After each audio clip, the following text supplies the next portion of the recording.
good morning and welcome to the Whensday Warm-Up. I am your host, Lee. The Whensday Warm-Up is proudly brought to you by the Inside Strive. For those of you who do not know, now you know. Pew, pew, pew, pew. I just want to say, it is baie koud hier buite, mense. I just want to say August came in with a bang because all of a sudden, Sunday, it was hot, 31st of July. I was still feeling the vibes. I was like, okay, we're not getting winter this year. All of a sudden, Monday comes, 1st of August, men's bubber. But it is the 3rd of August, 2022, Women's Month. So first and foremost, happy Women's Month to all the beautiful women out there watching this show. Whether you're from South Africa or whether you're from abroad, sister girl, it is your month. Celebrate. The reason why we celebrate in South Africa is because there was a women's march that took place 66 years ago.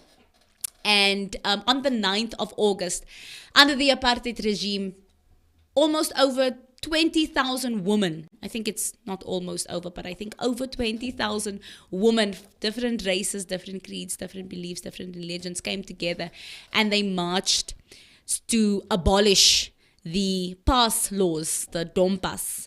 And here we are, products of that sacrifice that those women did on that day. And so we celebrate the woman. But we've also got other social ills that we need to deal with. Things are not as rosy as we'd like to believe it to be. There's still a lot to fight for. Literally, there's a lot to fight for. But before we get into the topic, let me introduce to you you guys might know him, you might not know him. For those of you who are here for the first time, it is Jezzo. Yes. My co-host. Hello, Jess. Hi, Lee. How you doing, girl? Oh, man, I can't complain. Yes, look, and I'm you? good, man. No complaints, girl. That's good. You know why it's so cold outside? I'm early. Yeah. That is, I never thought about that, I guess. Yeah, no, I'm here, girl. But you are here. You are on time. I'm doing the things that needs to be done nowadays. Women's Month had to come a long time ago because Women's Month seems to be affecting even the men. Yeah, that's it no fear. Hey. But yes, we've got a very special guest in studio this morning. Yes. I'm very excited to have Miss Blanche Elias in the studio this morning. She's a community member from Rivoli, and I believe she's also involved in politics quite recently. I see things that are happening. But good morning, Blanche. It's a pleasure to have you here. Please just introduce yourself to us. Thanks, Leandra. Morning, Jessie. Morning. I just want to tell you early because you interviewing a mother. Hey. And yes we have order. Yes, I'm from Rivoli. I'm a community leader, a community member. Mm-hmm. And yes, I'm part of the Patriotic Alliance. So yes, the fastest growing. So I hope you are all signed up. At Crystal. I'll have to open a table. Yeah, no. You need to come and do some, what do they call it? That census thingy. You must come and do census. Yeah. Be like, okay, guys, listen, are you Every registered? Sunday you need to put on a PA sticker. Yo, Blanche is so much. I see. No, I get you. Taking over. Yeah. Green suits on a Sunday now. Green suits on a Sunday. Funny enough, our women's conference is coming up next week, and our colors is shades of green. So I don't know. I mean, I'm not saying I'm not supernatural. You say we're operating in the supernatural here. Hey man, ons baizani. But thank you so much, Grant, Blanche, for honoring our invite. It's really a pleasure to have you here to discuss this topic. Obviously, we need to bring in people that are on the ground level, that are working with these things every single day. But before I get into that, I just want to read a couple of stats on this. So we're speaking about gun violence in the communities, but we're specifically honing in on the Rivoli situation because Blanche, like she said, she is a community leader in Rivoli and she's also a community member who's been living there for many years. Yes. So the community in and out, right? So I found an article on the Daily Maverick. And we need a segment, Stats with Lee. Yeah, we have to. I have to bring in the stats. Somebody commented on our last show saying that we don't read. So I'm just, it was a hater, it was a troll. She said we don't read. So I don't know which show you watched, but please go watch the other shows because I'm always reading. And it's an article on the Daily Maverick, and it's titled "Violent Crime is Soaring in South Africa and Retribution Isn't Working. It's time for restorative justice," right? And it's written by Zukiziwa Pikoli.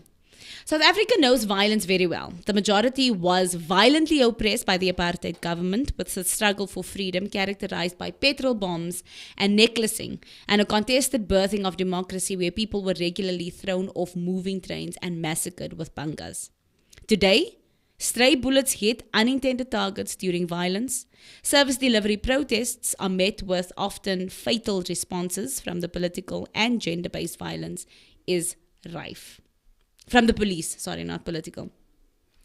So she says here that according to the World Population Review, South Africa ranks 9th in the world when it comes to murder, 4th for rape, and 9th for robberies. Countries in conflict, such as Syria, Somalia, and South Sudan, have lower murder rates than what we do, and these countries are always at war. As we prepare to observe Women's Month, the latest crime statistics show that contact crimes, which include assault and sexual offense, jumped 15%, with violent crimes including murder, assault, and sexual offense also recording double-digit growth, according to the South African Police Services. 6,083 people were murdered during the quarter, up 22%. That's 68 people a day being murdered. The highest number recorded over this period in the past 5 years. Attempted murders were up 25%, with the police tracking 5,717 cases. Sexual offenses increased by 13.7%. So we clearly see that it is a major issue. And the fact of the matter is, these issues only get highlighted when things happen, like, for instance, the gun violence in the communities. But Blanche, I want to get into the first thing.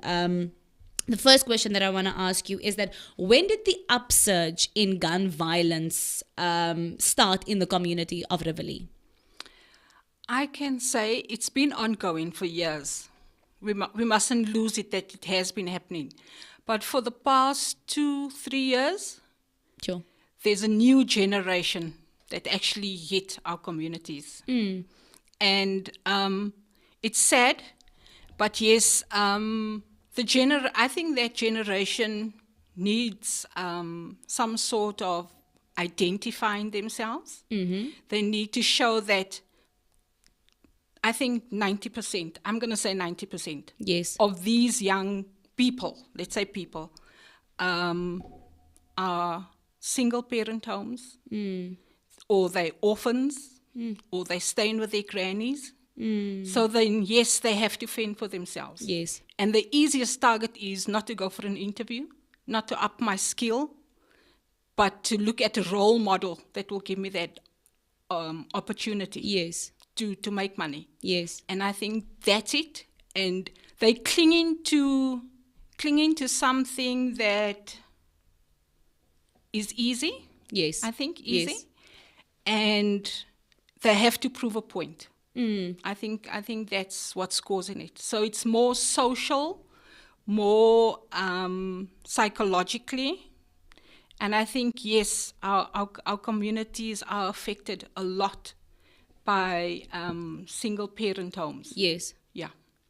It was interesting that you mentioned that kids actually, it starts at that age, because you were saying that there's a new generation that's now rising to the fore, almost like a new generation of gangsters, if you can call it that, because they want to associate themselves with gangs, right? Because you said that it's easy, it's convenient, it's people that, it's in your community that you look up to. These guys are driving fancy cars, these guys are doing the things, they are living they unstoppable, nobody can touch me. And that's what they want.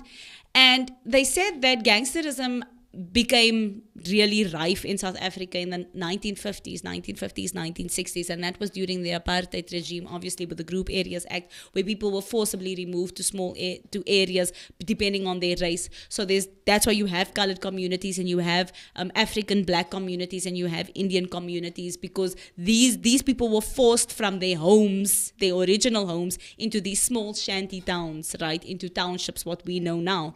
And so apparently what they were saying is that the way the gangs came up was the gangs were actually there to protect the community. So it was like a group of people that band together to protect the community. That was the initial purpose of the gangs when they started in the 1950s and 1960s, to protect the community from.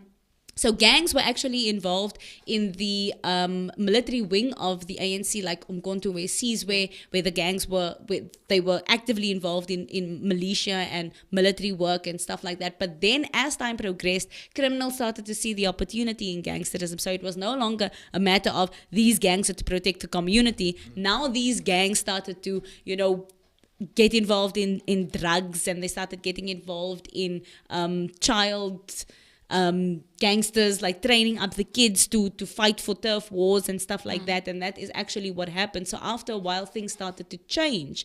And now, like you were saying, it's escalated by the fact that there's single parent households. There's some child-headed households in communities where there is no parent, and children have to fend for themselves. Children have to run the house. Grandparents have to take care of their kids. And what do these kids do? In order to find entertainment, in order to find protection, if there's no father in the house, who do you turn to? You're going to turn. Yes. So you're going to turn to guys in the community that you can look up to, guys that you can, find comfort in. And that leads me to my next question. We see things on social media. We get the news like there was another shooting here, there was another shooting there, but we don't live in the communities. And a lot of the times, many people that don't live in a certain area where things happen, you become detached from the situation. For instance, like when there was the riots, that was the July unrest that happened, especially in KZN, we were detached from it. As much as we see the things, we're not on the ground level to experience what those people are experiencing. And I think it's the same like within the communities. So can you just give us a picture of what the current situation looks like in the communities? Because we see people randomly recording, someone driving by, shooting. Is it just random shootings, or is these things planned? What does the situation look like? I think it's not random. It's not random. Let's dwell away from being random, because you're not going to ride past and shoot Jesse. Yeah. If you're going to shoot Jesse, then yes, maybe Jesse identified you doing something.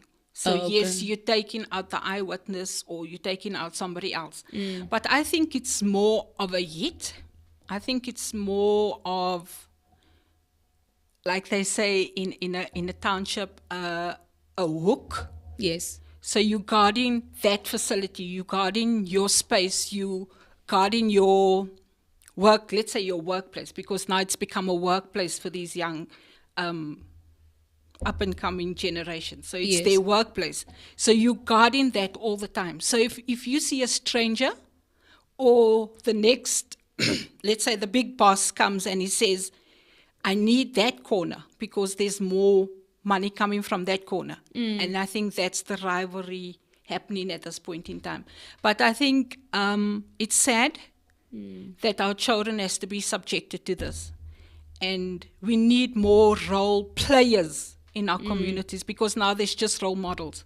Yes. So if we have the youth, or a strong youth leader that fits in that generation, that says, nee, moenie die doen nie, moenie die doen nie, laat ons die kyk, laat ons die kyk, then yes, maybe. But we need positive input from the generation itself. How young does the kids start getting involved in these, not necessarily the gun violence, but in these wars?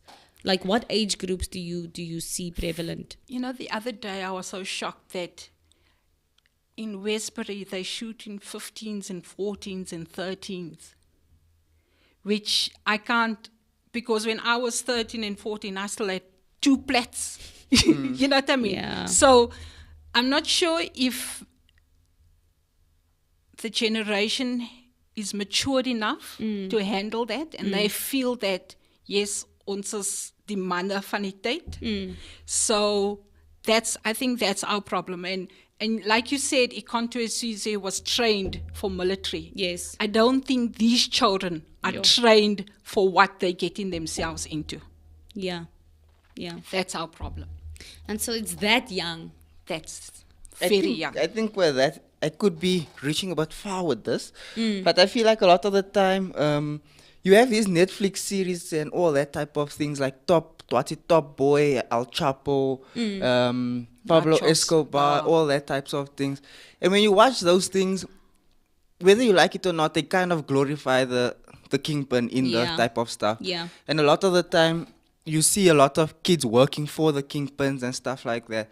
So you as a kid, you watching it and you looking and you're like, because I was there, so at a point, not obviously doing the stuff, but like, yo, this looks quiet. When you watch it, you're like, yo, it looks easy. This is easy. quick money, struggling times. It's like, yeah, there's money here. And you actually draw towards it.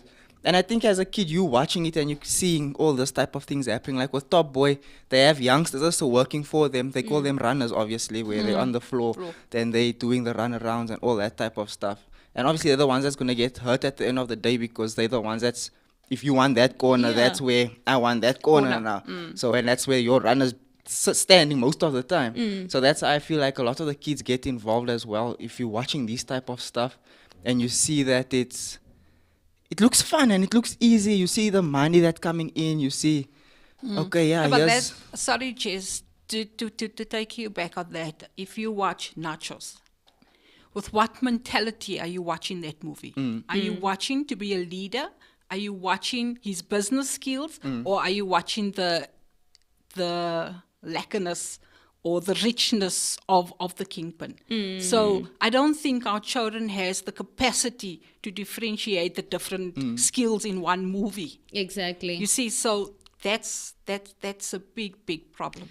But that again goes back to, on that note, what the kids watching these things, that goes back to parental guidance, because I remember when we were that age, we were not allowed to watch like half of the things that kids are watching now.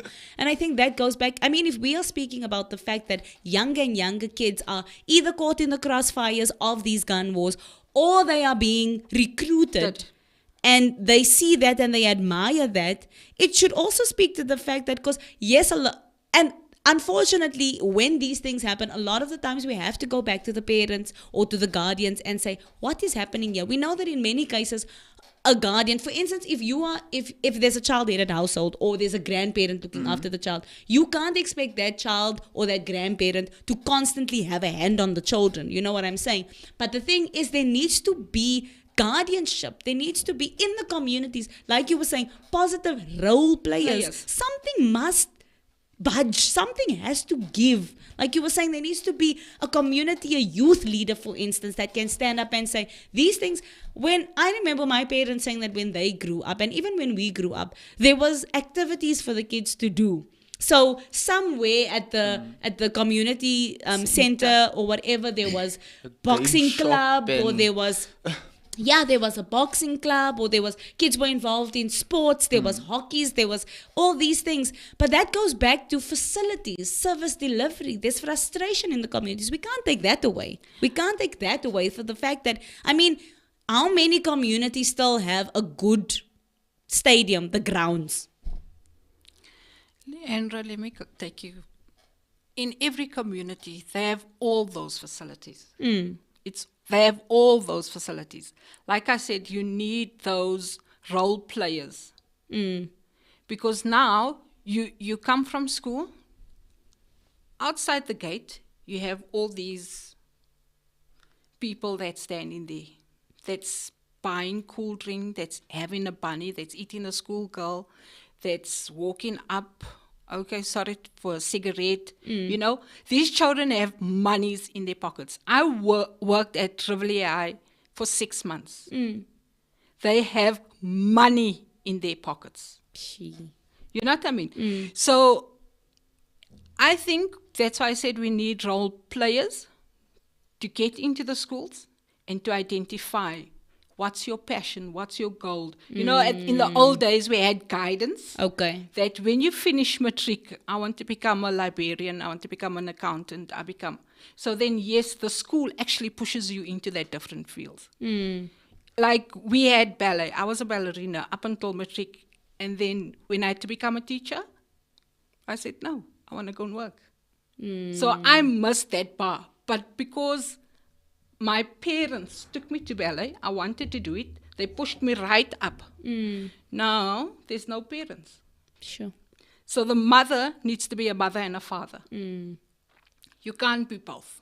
I Yes. firmly believe a mother is there to love, a father is a provider. Yes. So if you're a single parent, you need to discern, what does my children need? If you've got boys, you have to take that fatherly role, unfortunately. You're the mother, Yes. but you have to be firm like a father. Like in our days, we had mothers and fathers. So we knew exactly what was the difference. Yes. Now, if you see a single parent, she doesn't know what is a mother and what is a father. So you look into a drug lord, you look into the old sugar daddy, you look into somebody that's driving a GTI to say that's supposed to be a father. Yes. So that's our problems. That's so true. That is a killer. And another thing is in single parent households, either a mother or a father, you, like you were saying, you can't play both Well, of those you can't. and still put food on the table. You can't play both. You can't. And you must remember, there's generations affected now. Sure. It's not like just one generation. It's like a good couple of years that's affected. So how do we tackle that? But how then do we get people to rise up and to do that? People in the community to say that this is, because a lot of the times I've heard older people saying, people in an older generation saying that die kinders van vandag is onbeskof. They don't even have, like, we want to help, but they rude. So how do you deal with that? Because that's now again an attitude problem. That's now again a behavior problem. That's why nowadays the school says, take your child to a psychologist. Psychologist for what? Because at the end of the day, you need that nurturing in a home. And there's no homes.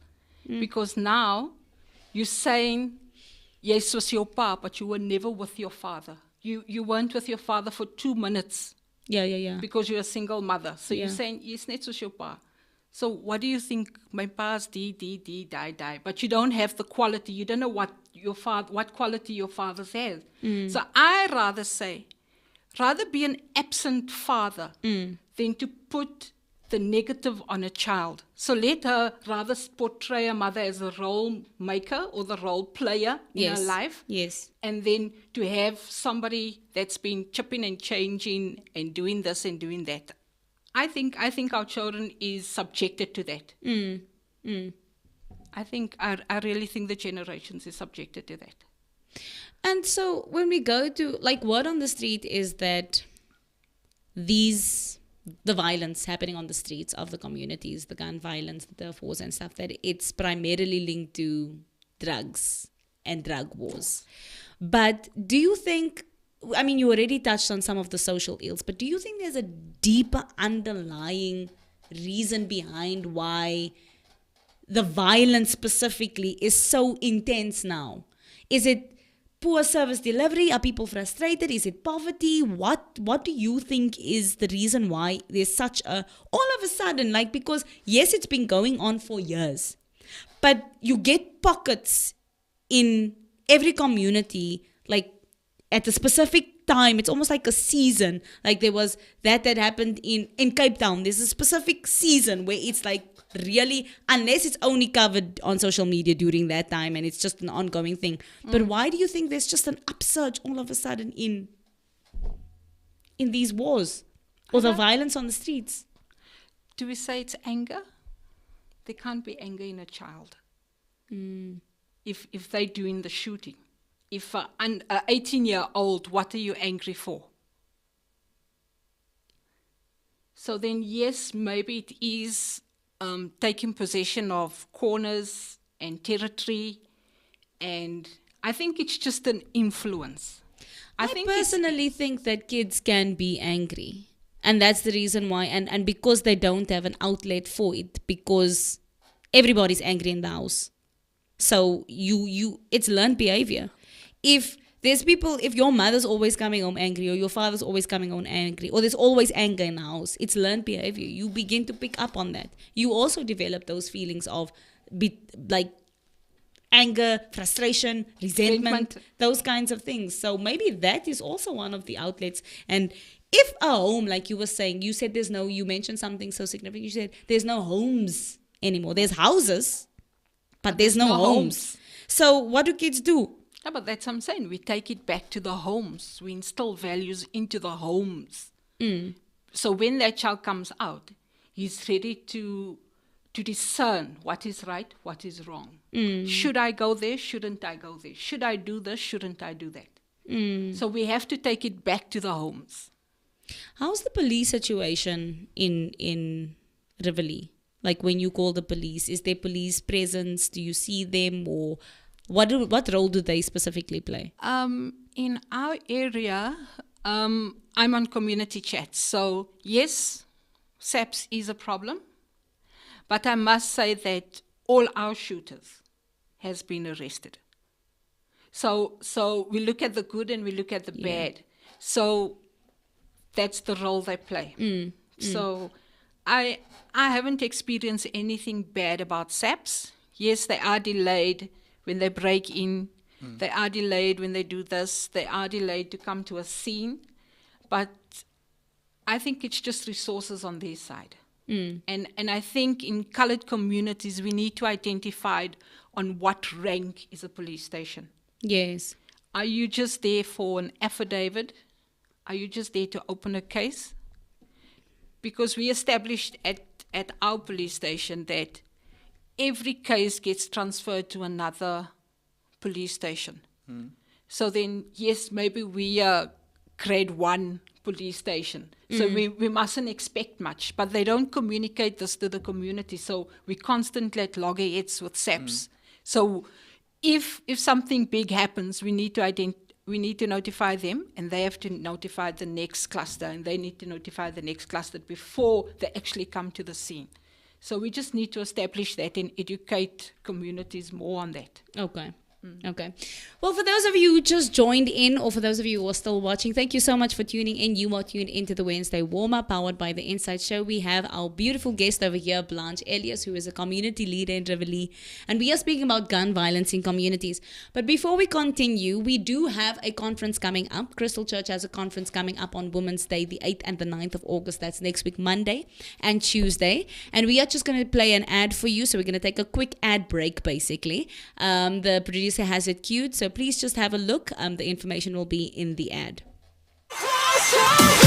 Crystal Remarkable Woman presents the Only Conference 2022. Still I Rise. Hey ladies, we're so excited about our up-and-coming conference this August titled Still I Rise. On Monday, the 8th of August, we'll be kicking it off with a fashion show, which includes a light meal at only 200 Rand per person. And on Women's Day the 9th, we'll be celebrating with phenomenal speakers, also at 200 Rand per person. Alternatively, you can get tickets for both days at 350 Rand per person. Your speakers include Pastor Desiree van Rensburg from New Hope Church. Arise, women of Africa. This is the finest hour to be alive in. When you know the enemy has come to persecute women, to accuse women, then you must know that it's the season and your day of your prophetic destiny. Pastor Michelle Grace Lings from the Love Church. I want to declare and decree that Jesus is in the room. And when Jesus is in the room, there's a miracle with my name on it. I'm here to own it.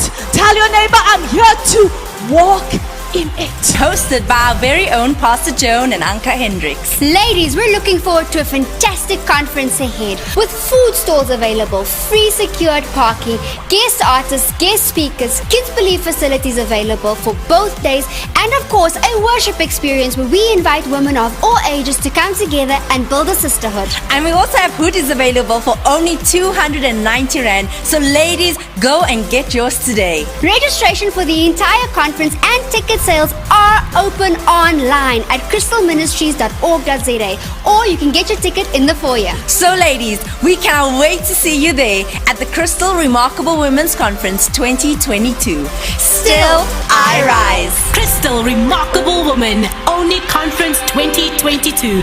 Still I Rise.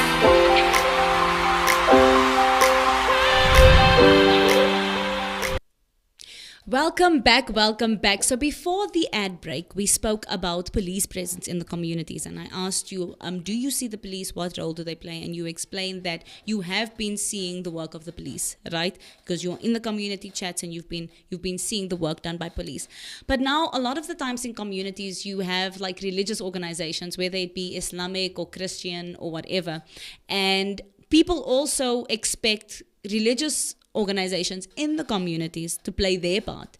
Do you see any religious organizations, it doesn't matter which belief or which sect they come from, playing a role in the communities to deal with these situations? I know in Eldorado Park, when there was with the Guns Down movement, and I see a lot of different affiliated church affiliations coming together and standing together and marching, and it's not just churches, it's like the mosque, Islamic people, Christians coming together, rallying together from a religious point of view and fighting on the ground. Do you see that also in your community? Yes, we do.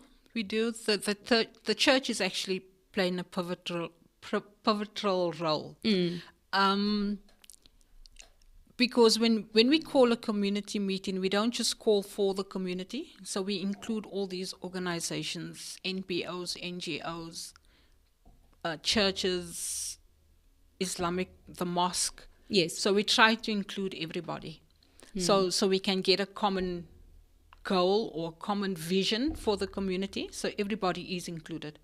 So we're just not saying it's a Christian thing or a Muslim thing or, So we've got a comment here from Jaira Ministries International saying, great points made, family. #Guns Down 2022. Thank you so much for your comments, for your for interacting with us. Jess, do you have any questions, comments that you want to add in there? No, not at this point in time. You're sitting and listening. I'm listening attentively. Yeah, I had a few things I wanted to throw in there, but then, I never made notes, you know. You see, that's the thing. You have to make your notes, bro. So, social media has played a pivotal role in raising social awareness, or at least raising awareness around the issue that's happening in the communities. Because, I mean, like you were saying when you just started, you said that it's been going on. It's not a new phenomenon. People just now jump on the bandwagon because they see that it's being posted. Another shooting here, another shooting there. Stop this violence. Pray for Rivoli, pray for Elders, pray for Innerdale, pray for Regenpark, pray for Westbury. But do you think that if there was no social media awareness around this specific incidents that has been happening recently, these past couple of months, do you think that there would have been any change made or anything done about the situation if it was just communities knowing about the situation? Yes, social media is good. Like we spoke earlier on. Do we concentrate on the random killings, or do we identify that? Or because when you say random becomes scary because it's a car shooting, going around and shooting everybody in the community. So that can be scary because then media is posting misinformation. But yes, it's good and bad, I think. Okay. Yeah, it's good and bad.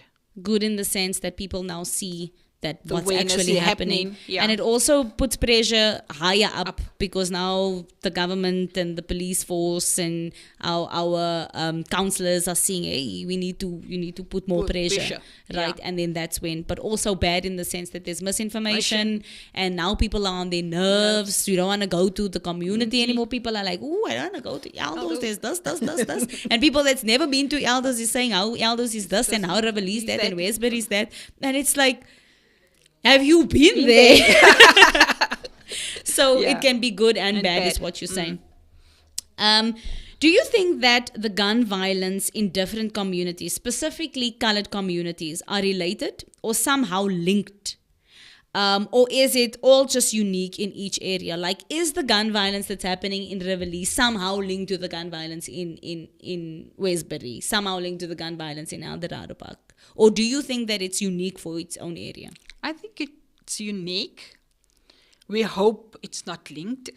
Because if it's linked, then yes, it's the broader, then it will go to Cape Town and Durban, and because these people move around all over. So we hope and pray it's a unique and a one-off case. It's just that it's the number of killings, because somebody can shoot 7 people and 8 people in one area in 1 month. Sure. Like we had like up to 10, 11 people shot like in 3 months. So we can't say, because you will only know once they prosecuted or found guilty or whatever, Yes. but we can't pinpoint what the actual reason is. And you know what? I was speaking to somebody yesterday. I was speaking to a political analyst and deputy minister yesterday, and we were speaking about this specific issue. And that's exactly what the political analyst was saying. She said that it's scary to think, because even like the tavern shootings that's happening, it's not linked, which almost makes it a little more suspicious, because now there's different sects of organized crime happening in different communities. There's no control. Like, for instance, if it was all linked, you can at least say, okay, then there's one mastermind behind all of this. But because it doesn't seem at the moment that it's linked, it's like, why? Who? You know, there's more, it becomes more of a burden, especially with our police force, with our law enforcement agencies. It becomes more of a burden to deal with those situations because it's just random. Not random in the sense that it's random shootings, but it's individual based. Exactly. And that is also what makes it all the more scary. But we're going to go into the final question, and then we're just going to be speaking about different things ending off. In your opinion, what are some of the solutions to this problem from your community perspective? Obviously, we cannot speak for every community, because every community has their own unique needs. But from your, and also generally, I think you can generalize, because people are people, and it doesn't matter even if it's in the suburbs or if it's in the rural areas or in the townships. It's the same thing. Like, you can generalize on that. But what do you think are some of the solutions to tackle these issues? Like I said, role players. I think that's very important, and not to look at you as a role model, but somebody that will mentor you. That the children needs to identify that I can take something off Leandra. Yeah, you know what I mean. They play an active role in the community. Yeah, and I think just education on changing their mentalities on life, because life is just not a ball game, and I don't think our children has the endurance for that, because you might say that, oh, it's so nice being here, sitting at the mall, chilling, and somebody comes past and you, whoop, take you, and you part of, what do you call it? Human trafficking. Human trafficking. And your mother innocently said, no, you can go to the movies. Sure. So how far do we go? Or what steps do you take? Because I know some parents don't even send their girls to the shop. Yeah. And that's not proper. Yeah. That's not right. And if you send your child to the shop, or she has friends, what type of friends does she have? I know my mother was friends with our friends. So she knew exactly what you capable of doing outside and what are you inside. So you're supposed to be exactly the same person inside your home and outside your home. Yeah. But now these children go outside and they identify to things that they're not used to. I remember when I went for leadership training, we had a psychologist, and she said, she was a doctor at University of Pretoria. She said, you cannot give a child something you did not have. Sure.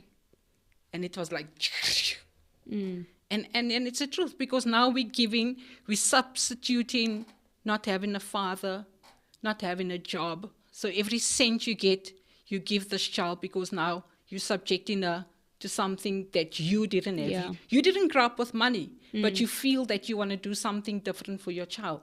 But they're doing it the totally opposite. Yes. That's It's the sad- counterproductive, basically. Yeah. And that's when you create a monster.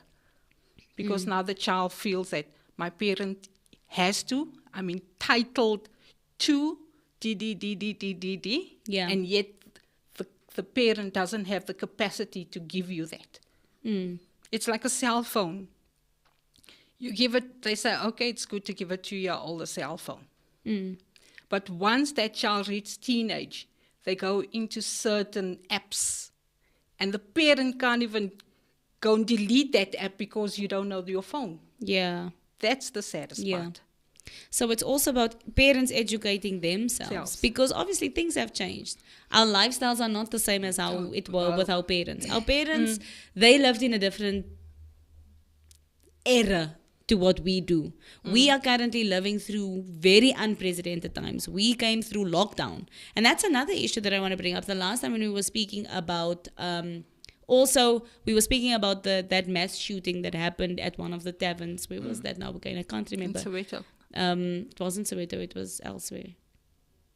Okay, yeah, it was Soweto. The first one was yes, Soweto, Soweto. It was Soweto. And we were speaking about the mass shootings, and we were saying that we actually, as South Africans, I can't speak for other countries, but what we see as South Africans, we are raising rebels.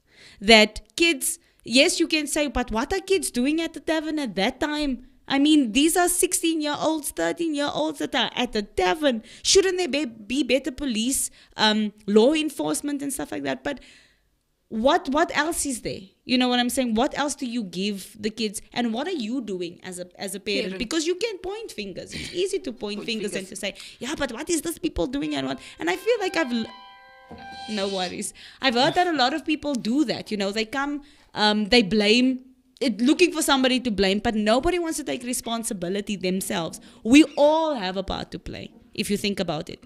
And another point that I want to mention on that note is social media.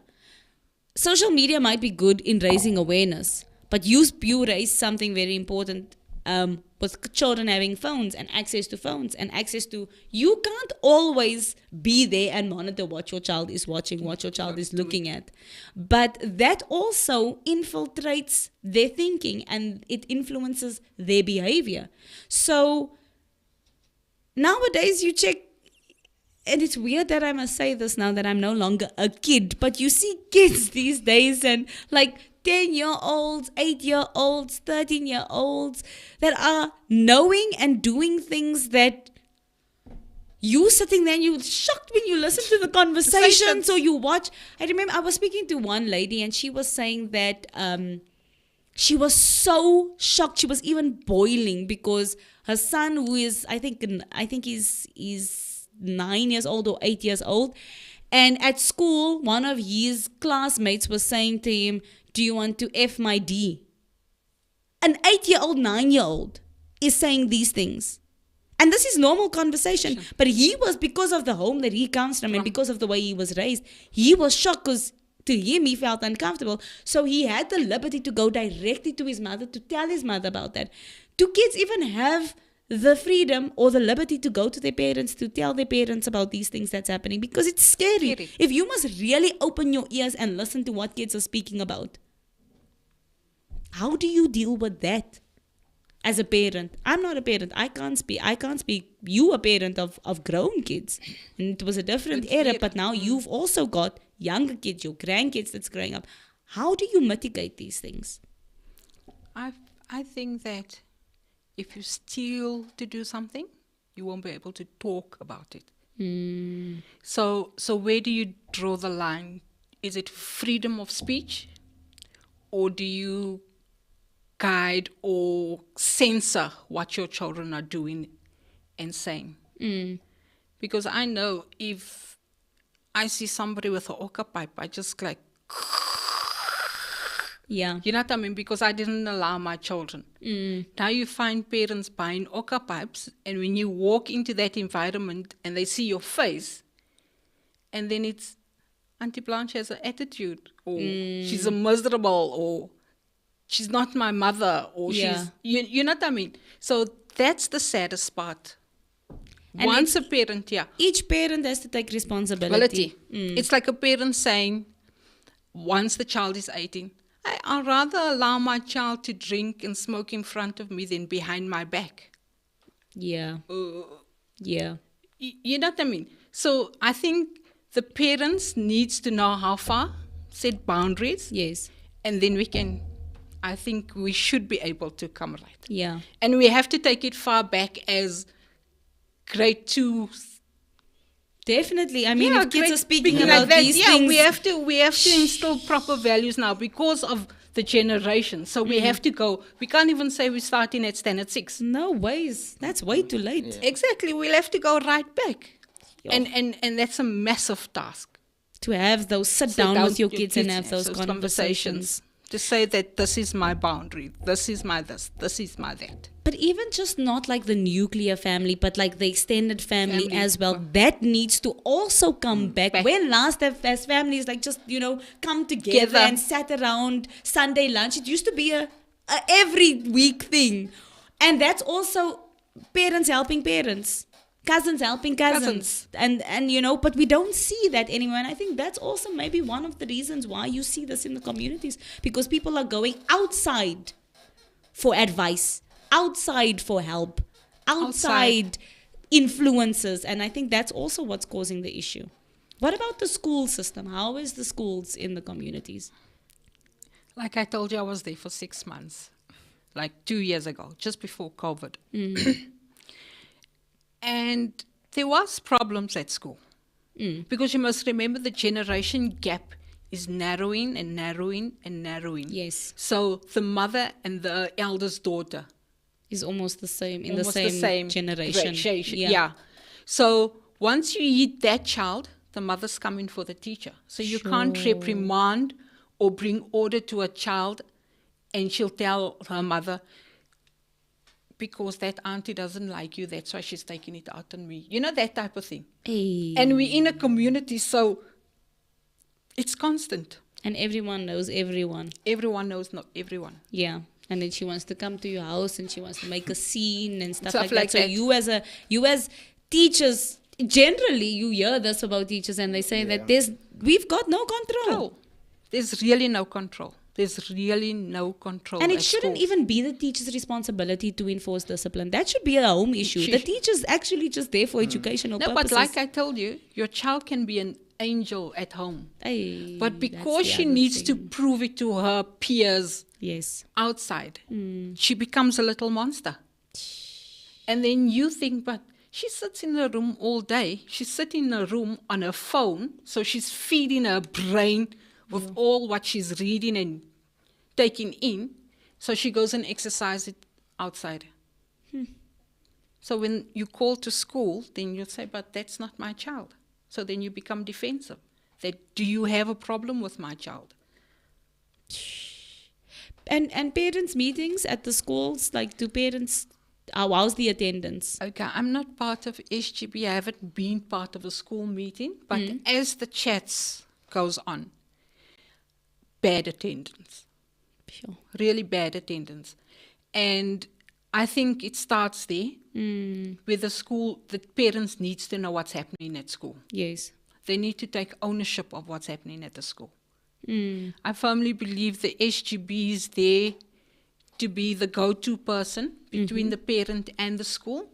But nowadays, I feel that the SGB wants to control or run the schools, which I feel there's a problem. Yes. Because you can't run something that you weren't educated on. Yes. You know what I mean? Yes. Let the teacher management team run the school. And the SGB just be the go-to from parent to. So now the SGB is for the school and not for the parent. Okay. I've observed that. I might be wrong. Yes. But we have a problem in our schools. Maybe because of in our colored communities, and private schools is different, but I've picked up that that's the problem. Yeah, but that does make sense. And it is, that's one of the root issues. It starts there. Yeah. Apart from the home, going to schools as well. I mean, if there's not even real interest from parents getting involved in their child's educational activities, that raises another thing. But then there's issues of parents that work late. Other issues where parents that don't work and now they're caught up in addictions some way or the other, and they don't care. So it leaves the child to their own demise, and then they just catch on whatever, and that's how they get influenced. But you can see a well-dressed school shows that your mother has, or your parents do care that you go to school. But then you march into school at 9 o'clock because your parents is gone to work. So how do you fix that? Inside home, outside home. It's more complicated. Very complicated. Than what we think, because we can point fingers and we can say this, that, and the other, but the dynamic is way too intricate for us to. But it's like you were saying, if there's more role players and there's people that can stand up and that can take that role. Another thing is, if there is role players, because at the end of the day we can have role players, right, in communities, but people need to eat, people need to they need to get by. So if somebody stands up in the community, there's a community leader that rises up, I think there should be incentives for those community leaders from a local government perspective as well. So I think that overall, from on top, from national level government, there should be provisions for local leaders to get remunerated or to get incentivized in order to fulfill these pivotal roles that's needed in communities. Because that's also an issue. Now the community leader must now just do it for free and not, because it is a full-time job. No, it is being a community leader and taking up roles like that, it is a full-time job, because people are going to come with complaints. People are going to, you from a political perspective, you know how it is when people there's community needs all the time. It's not just like 1 week, 1 month is going to be a need, and then the next month it's quiet. There's always going to be a need. Sorry, Leandra, the saddest part is they say that communities' eyes are open. So now you have an influx of awareness. Yeah. Ons lig is af, the water is off, the councillor hasn't been there, the housing problem, so then it becomes a greater problem. I remember one councillor, yeah, I firmly believe, cannot service the whole definitely not. ward. No ways. No way. When it was load shedding and even the water crisis, it was chaotic. It was chaos everywhere, especially with the load shedding. The lights, oftentimes you hear in the communities, lights are off for days on end, sometimes even full weeks. So what is that, load shedding or an outage? Is it sabotage or cable theft? Theft. What is actually the issue here? Because at the end of the day, we need solutions. People can't now just sit there and we don't know, this is happening there. I remember the one time I was listening on 702 and it was in Rivoli. It was Rivoli and Westbury, I think. And they went to the power station close by to go and see what is the issue. And there was nobody there. Or at the office where... There was nobody there to deal with the people's frustrations or to answer their questions or anything like that. Then we sit back and think, how did we operate post in the old day? Yeah. Because we didn't phone councillors. We didn't have people marching to Hurstville or Joburg Water or even to an MMC's office to complain. So what are we missing? That's the other thing. How did our parents make it work? Exactly. I don't know, was there more discipline there? Was there more people taking responsibility for their actions? Because nowadays it seems like nobody wants to take responsibility. It's not taking responsibility. I think there was order. Leandra done that.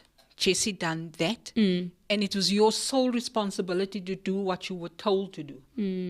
Now, you have Leandra and 10 others behind you. So now when Leandra's questioned, I have to go and ask Bianca. So I think there's a lot of fixing to do. A lot of fixing. But we have reached the end of our show. Blanche, it was an absolute pleasure sitting and listening to you. Thank you for sharing your insights with us. Do you have anything in closing that you want to say? Any closing remarks? Either to people who are watching, what can they do to get involved? Or what can you, I mean, you've already given us most of your solutions. But any closing remarks? I think people should start taking ownership of their communities. When you have a community meeting, make sure you're there. Yeah. Once a stakeholder comes in, like Joburg Water comes in, go to that meeting and identify and tell them, this is my problem. My manhole is been leaking. Can't you move it out? Okay. Don't wait for the councillor Yes. to check 1 million people's manholes, because you're going to suffer. Yes. Rather take ownership for your thing, and you know it's been done. Yes. It will be done. And at school, our younger generation, I think we just need to nurture. I think we just need to nurture. And we need, like I said, role players. So if you can love, love. If you can discipline, discipline. Yes. Don't try and do both. Okay. Because at the end of the day, you're going to mess up and confuse that person. Yes. Because now you're going to say, don't do that. And then later you're going to say, come my baby. And then the child is going to entertain, come my baby. Yes. So it's difficult in a time of trial that we need to fix. We really, really need to fix in our communities. It's more serious than what we think. Yeah, it's more serious. Okay. Thank you so much. It was a pleasure having you. Thanks, on the Jessie, show. for coming early. I made an impact. We appreciate you, Blanche. Can you do this every week? Jess, closing remarks? Closing remarks on my side. Thank you so much for tuning in. I think in the communities, I think we need to get to a point where we stop the bickering and backbiting and all that. And we need to try and Work together and lift the next one up. There's always a saying that I hate when people say, if you put colored people in a pot, they'll never get out, because they're always trying to pull each other down and all that type of stuff. Where it shouldn't be that way. Yeah. We should try and uplift each other. We should try and move forward and make things happen. Because once we look out for the next and the next and the next, things will start working out for us. And I feel once the community starts doing that, things will start working out. Things will start falling into place. You'll see they'll start building up community within the community. Yeah. Because at this point in time, it's called a community, but it's not really a community. This one don't like that. This one is fighting all the time. A community is something that's solid, that's tied together like that. And I feel like that's where we need to start. Where we need to try and bring everyone on the same page. And if you don't like something, don't now address it in the wrong way. Address it in the right way. Yes. Go ahead and say, I didn't appreciate that. Don't now run your mouth at everyone, and you On don't. social media. Then this one don't like It's a that one. WhatsApp That group. one don't like that one. Then it's you back to square one where you bring each other Exactly. down again. It's counterproductive. And I feel a lot of the time in the communities that's what we're doing. We complain more than what we help. And we need to get to a point where we're all willing to help each other and move forward and see the bigger goal and the bigger picture. And that's when things will start working out for us. So yeah, that's my main thing with the communities. And the main thing is if that happens, you'll see that the economy will grow within the community. Things will start happening. Yes. And the biggest thing that you find in the community is money.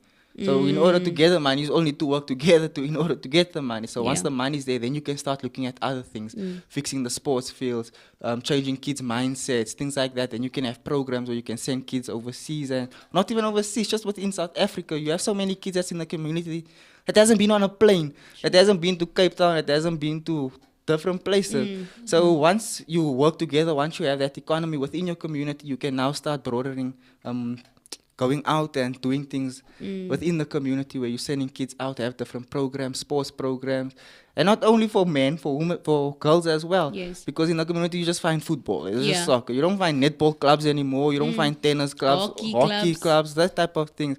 So it's just so difficult for the girls within the community because those things aren't provided for them. Yeah. And when they are, it's also just a by the way thing. There's no discipline. How do you expect to discipline someone if you yourself don't have discipline within it? Yeah. So you come in your own time and all that type Yeah. of stuff. That's why when you watch these movies, like the sports movies and stuff like that, it's always the discipline. Discipline. Yeah, you get a rowdy teenager that comes there and that doesn't want to be there, but the coach is firm, is disciplined, and that's how the kid starts changing. Yes. So yes, we try so many times, but yet there's no discipline within the structure itself that we're trying to build. Yeah. So you're saying one thing, I'm trying to uplift the community, whatnot. But you yourself, you're coming late, you don't worry, it's just a by the way thing. Yes. And then you say, yeah, I'm helping the community. You're not helping the community. You're not. You're not doing You're not. anything at that point in time. You're So actually making things worse. yeah, Because so now people are like, yeah. 100%. Like, sorry, I went to a meeting the other day and we were speaking about community. And the guy said, at this point in time, our communities and families is competition. Sure. So it's a competition position. I see you, I'm above you, That's how it that is, type yeah. of thing. Hey. So at the end, he says, hashtag competition must fall. Yeah. In order to get loyalty, Yes. in order to get passion out of our community, interest and intervention, that must fall, competition. Because we're competing too much. There's 100%. too much competition. You've got more followers than me, so I must now show. Now Yeah. I'm gonna now out you, and I'm gonna now say I'm gonna speak bad about you and stuff like that. Yeah. So that and I can thought garner that was more. like so profound. We're definitely in a Definitely. competition. 100%. And like Jessie was saying, that's why we keep pulling each other Down. down, because this one's making it here. Let that person go so they can pull you up near. You want to pull people down. Yeah. 100%. So thank you so much for everybody who tuned in. Like Blanche said, take ownership of your community. And that goes for all of us. Whether you live in the township or whether you live in the suburbs or it doesn't matter. You need to take ownership, because we are all in this together, South Africans. We see that our government have failed us, right? We've seen that some of our political leaders have failed us. We cannot look to those people. We need to take ownership of that. When there's meetings in our communities, know when there's a meeting, get involved in your community chats. Go there, go see what is happening. Understand, verstaan mensen, so that you don't have to buy, because you will buy if you don't know. You will buy if you don't know. And like Jessie said, support each other, work together. Build the economy of the community, and that comes with supporting each other. And I think that when we get that right, we're going to see changes in our community. But for those of you who joined, thank you so much. And don't forget that on the 8th and the 9th of August, Remarkable Woman is having a conference, a women's conference. It's going to be absolutely remarkable. We've got a fashion show on the Monday night, and then on the Tuesday, we've got a full production and a talk show. And we've got remarkable speakers coming from Cape Town. The talk show will be a health talk show. We've got Dr. Marlon and Kim Jacobs, who will be on the panel, and they will be speaking about endometriosis, reproductive health, and diabetes. So we cannot wait to see you. I will put the link to the registration in the description below. So thank you so much. Love you guys. Until next week. Oh, tomorrow we've got Talk with Joan, and they will be speaking all things woman. And then on Friday, we've got Gabfest, and the ladies are speaking about self-love. Oh, yes. And we've got the football rant. And I'm sure you guys are very excited because season has kicked off. Season starts on Friday. So now you've got more to... This Friday? Yeah, it starts on Friday. Oh, I thought it started last week. Last week was just Mistaken. community shield. Oh, okay. So you guys have a lot to speak. Yes, we've got In Your Fields, the takeover with the gents, football rant. And then at 12 o'clock, we've got Gabfest. And they will be speaking about, it's Women's Month. So we will be speaking about 30 days. It's 31 days, actually, August. 31 days of Women's Month and love and stuff like that. Thank you so much, everybody. Until next time. Bye.